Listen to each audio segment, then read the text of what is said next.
Hello, बच्चों. Let's start the question. The question is: a student appeared in an examination consisting of 8 true-false type questions. The student guesses the answer with equal probability, the smallest value of n, so that the probability of guessing at least n correct answer is less than 1 by 2 is. Option A is 5, B 6, C 3 and D 4. तो अगर इस question के की concept के बारे में बात करें तो यहाँ पे हम डिस्कस कर लेते हैं कि की कंसेप्ट क्या होगा. की कंसेप्ट तो इसमें यूज हुई है हमारे पास Bernoulli theorem. Okay, Bernoulli theorem. Bernoulli theorem का बेसिक फॉर्मूला होता है हमारे पास कि sigma R equal to N से क्या है आपका इन्फिनिटी होता है, और यहाँ पे आपका एन सी आर पी की पावर आर और क्यू की पावर एन माइनस आर, जहाँ पे पी आपका सक्सेसर होता है, क्यू आपका फेलियर होता है. इतना समझ में आ गया. अगर हम एनसीआर को ओपन करते हैं तो इसका जो बेसिक कंडीशन होती है factorial n factorial r factorial n minus r. अब क्वेश्चन में क्या बोला गया है कि हमारे पास जो प्रोबेबिलिटी है वो क्या है, लेस देन है, यानी कि लेस देन 1/2 दे रखी है. और टोटल हमारे पास कितने हैं, 8 ट्रू फॉल्स टाइप क्वेश्चन हैं. इतना समझ में आया. तो यानी कि दो टाइप के हैं, या तो ट्रू आएगा या तो फॉल्स आएगा. ठीक है. तो प्रोबेबिलिटी ऑफ ट्रू हमारे पास क्या मिलेगी, 1/2 मिलेगी. ऐसे ही प्रोबेबिलिटी ऑफ फॉल्स की जो मिलेगी वो कितनी मिलेगी, ये भी 1/2 मिलेगी, क्योंकि इन दोनों का सम क्या होता है, 1 के इक्वल होता है. तो यहाँ से मिल गई आपको. अब क्वेश्चन के अकॉर्डिंग चलते हैं. हमारे पास इसमें वैल्यू पुट करते हैं बर्नौली इक्वेशन में कि summation of r equals to N से हमारे पास कहाँ जा रही है, 8 तक वैल्यू जा रही है. तो ये आ जाएगा आपका 8 CR.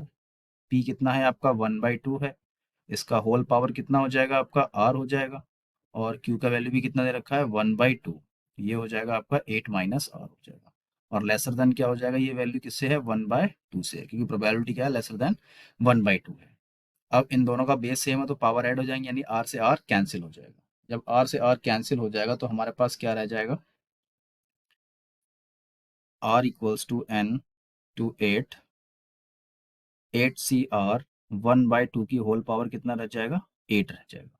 इतना समझ में आ गया. अब मैं इसको एक्सपेंड करता हूँ. तो एक्सपेंड करने पर मुझे क्या मिलेगा यहाँ पे, ये मिलेगा आपका एन सी, मतलब एन की प्लेस पे क्या लगाना है मुझे, 8. तो 8 CN हो जाएगा प्लस 8 CN+1 हो जाएगा प्लस 8 CN+2 हो जाएगा.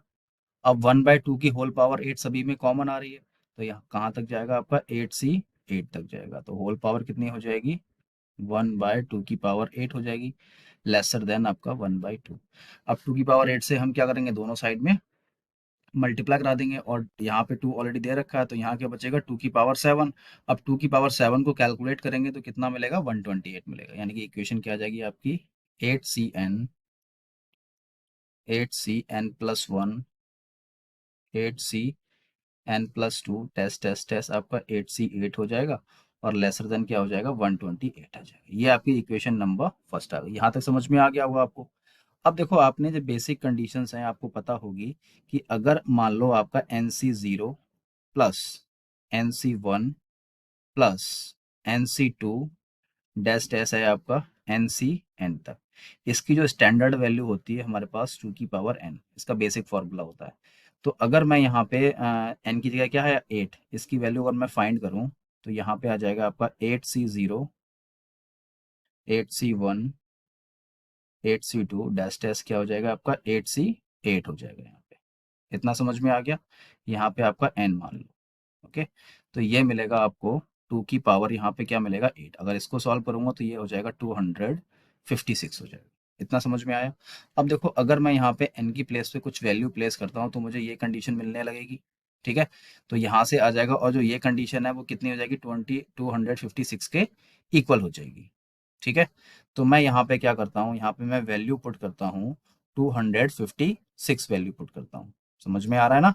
तो ये हो जाएगा आपका 256, और ये मिलेगा आपको माइनस का 8C0 plus 8C1 plus 8C2 dash dash dash कहाँ तक जाएगा आपका, 8CN-1 तक जाएगा. इतना समझ में आ गया। और ये क्या है आपका लेसर देन 128 से दे रखा है। अब इसको सोल्यूशन करूंगा तो ये आ जाएगा आपका 8C0 plus 8C1 plus 8C2 dash dash कहाँ तक जाएगा 8CN-1 तक जाएगा। और जो हमारे पास ये वैल्यू है वो क्या हो जाएगी, ग्रेटर हो जाएगी 128 से। क्यों हो जाएगी, क्योंकि मैंने 256 को इधर शिफ्ट करूंगा तो यहाँ से आपका साइन चेंज हो जाएगा। अब क्या करते हैं, इन सभी की वैल्यू निकालते हैं हम।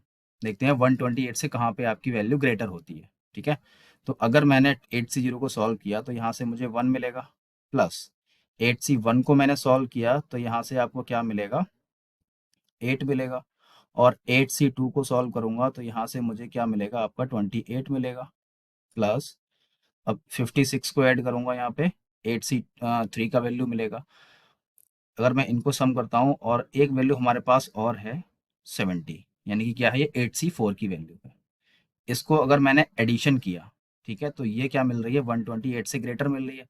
यानी कि जो कंडीशन बनेगी आपकी यहाँ पे मैं लिख दे रहा हूँ आपका 8C0 plus 8C1 plus 8C2 plus 8C3 plus 8C4। समझ में आ रहा है, ये क्या है आपका 8C4। ये वैल्यू हमारे पास क्या होगी, इनका जो सम होगा वो ग्रेटर होगी आपकी 128 से, वैल्यू ग्रेटर होगी। अब देखो यहाँ पे क्या है, ग्रेटर तो है यहाँ पे, बट एक कंडीशन क्या है, हमें कहाँ तक करना है इसको, 8CN-1 तक करना है। यानी कि जो 8C4 का मुझे कंपेरिजन किससे करना पड़ेगा, 8CN-1 से करना पड़ेगा। समझ में आ रहा है ना। तो यहाँ पे मैं क्या करता हूँ, जो n-1 है उसको इक्वेट करा दूंगा किससे, 4 से। तो यहाँ पे जो n का वैल्यू है वो आपका कितना आ जाएगा, 5 आ जाएगा। तो यही इस क्वेश्चन का फाइनल आंसर है। मैं क्वेश्चन में देख लेता हूँ, ऑप्शन आपका जो 5 है वो आपका ए करेक्ट हो जाएगा, ऑप्शन ए आपका करेक्ट हो जाएगा। So I hope you understand and thank you. Okay.